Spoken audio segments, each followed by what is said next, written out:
Hello and welcome back. So, before we start working on defining endpoints in our Express application, in this lecture, I briefly want to talk about different types of response status code and when to use which status code for the response.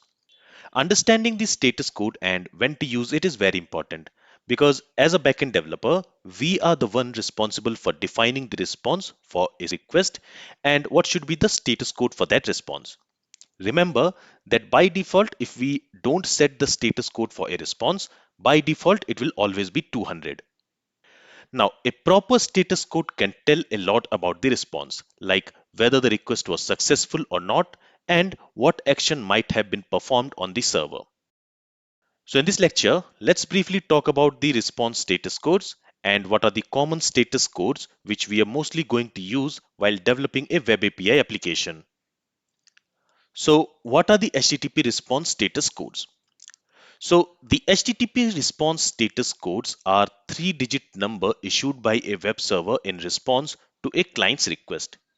These codes are the fundamental part of how the client and the server communicates, and they provide a quick standardized way to understand the outcome of a request, indicating whether the request was successful, if further action is needed, or if an error occurred.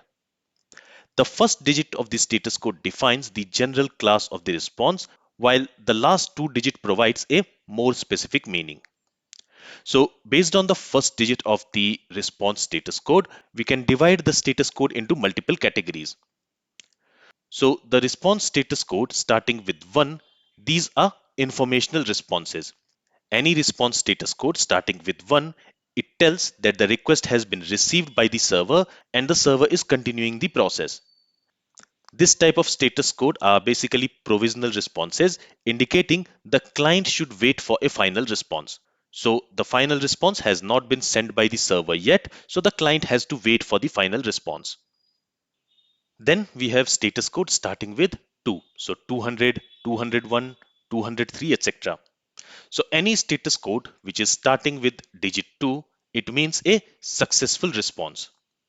So the status code starting with 2, it tells that the request was successfully received, understood and accepted by the server.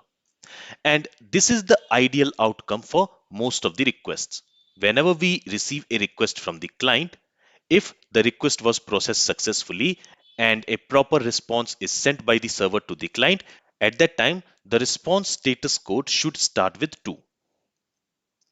Then we have response status code starting with 3, so 300, 301, etc. And these are redirection messages. So this type of response code tells that further action is needed to be taken by the client to complete the request. And these type of status codes, they are often used for URL redirection. Then comes the status code starting with 4. So 404, 401, etc. Any status code which is starting with 4, it tells that there is some error with the request which the server has received from the client. So these status code basically indicates that the request which has been received from the client, it has some problem.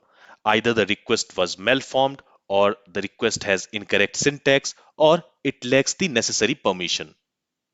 So in simple words, status code starting with 4 tells that there is something wrong with the request which has been received from the client. So that's why they're also called as client error responses. It tells that some wrong data has been received from the client and that's why the request was not successful. On the contrary, we also have status code starting with 5. So for example, 500 for internal server error and 503 which means service is unavailable. So any status code which is starting with 5, it tells that there is something wrong on the server. Either the server is not responding or the server is not available. So status code starting with 400 tells that there is something wrong from the client side and status code starting with 500 tells there is something wrong on the server side. And the status code starting with 200, it tells that the request was processed successfully and a success response is received. Now, let's see some common response status codes which we might be using while developing the Web API application.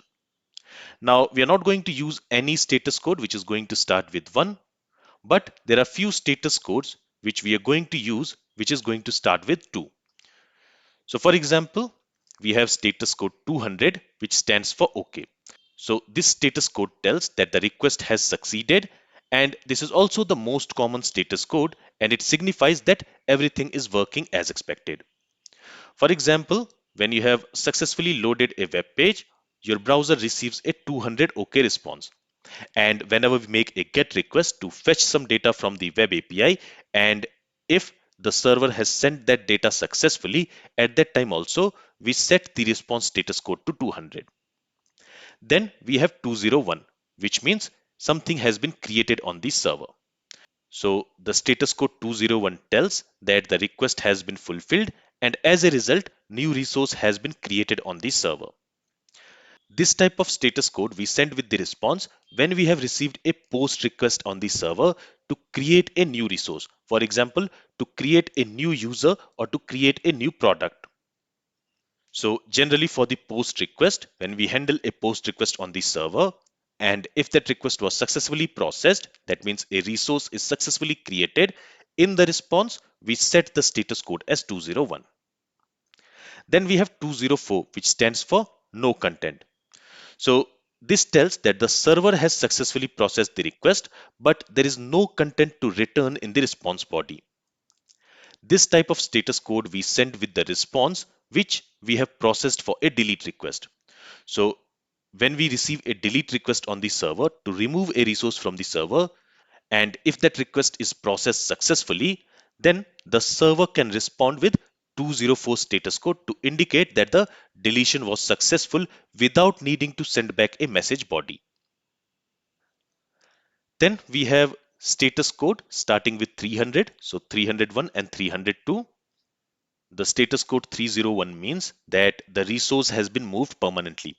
So if from the client we have requested a resource, and if that resource has been permanently moved to a new URL, in that case we send this type of status code in the response. Then we also have 302, which means found and which was previously moved temporarily. So the requested resource has been temporarily moved to different URL, and the client should continue to use the original URL for future request. So let's say from the client, we are requesting a resource which is temporarily moved to a new URL. But in the future, it will be moved back to the original URL. So for such requests, we can send 302 response code. Then we have status code starting with 400. So any status code starting with 400, that means any status code starting with 4, it means something has gone wrong from the client side. The request which we have received from the client, that is not proper. So for example, we have this 400, which stands for bad request. And this type of response code we send when we have received a request where the data is not proper.